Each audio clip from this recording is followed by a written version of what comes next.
વાત હવે રાજકોટની બસ સ્ટેન્ડ પર મુસાફરોની ભારે ભીડ જોવા મળી છે। દિવાળીમાં વતન જવા મુસાફરોનો ધસારો સતત 24 કલાક બસ સ્ટેન્ડ અને રેલવે સ્ટેશન પર જોવા મળી રહ્યો છે।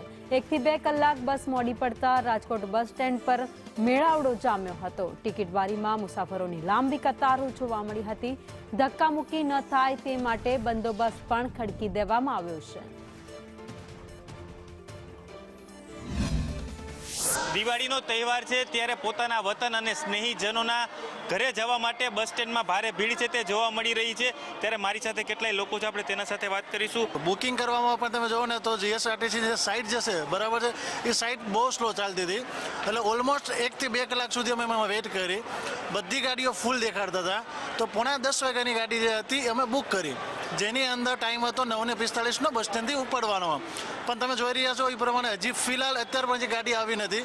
અમે પૂછપરછ 3 થી 4 વખત કરી હતી, લોકો એવું કહે છે કે થોડી લેટ છે, આવી જશે 10:30 વાગ્યા સુધીમાં આવશે, 10 વાગ્યા સુધીમાં આવશે, પણ ફિલહાલ હજી અમે વેઇટ કરી રહ્યા છીએ, હજી પણ ગાડી આવી નથી। અત્યારે એસટીની વ્યવસ્થા બહુ સારી જ છે, આમાં કોઈ જાતની કાંઈ તકલીફ નથી। અને બાકી જે ટ્રાફિકના હિસાબે બસ લેટ અને વહેલી મોડી થતી હોય તો એને હિસાબે એસટીનો કોઈ વાંક નથી। અત્યારે અમદાવાદ લક્ઝરીમાં જાઉં છું। અત્યારે હું સોમનાથથી બસ આવશે અને ડાયરેક્ટ ઉદયપુર જશે। મારે મહેસાણા જવાનું છે।